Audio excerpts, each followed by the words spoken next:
с Россией отличные отношения сейчас. Новоиспеченный президент Кыргызстана Садыр Жапаров в преддверии своего визита в Россию в очередной раз продемонстрировал свою крайнюю лояльность Кремлю, написав статью под названием «Союзнические узы».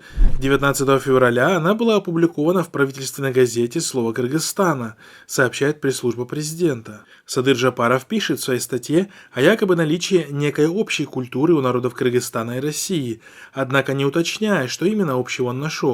В истории взаимоотношений кыргызского и русского народов никогда не возникало проблем, которые могли бы создать предпосылки для взаимного отчуждения, пишет Жапаров, игнорируя длительную и жестокую оккупацию Кыргызстана царской и советской Россией, а также массовые нарушения прав трудовых мигрантов из Кыргызстана в России сегодня.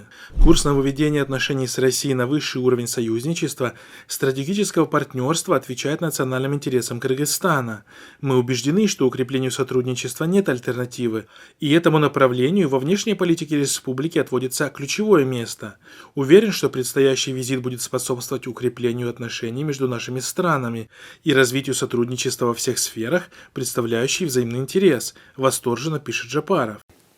Мы будем продолжать дружить с Россией. Без России мы должны это открыто признаться, без России нам будет тяжело.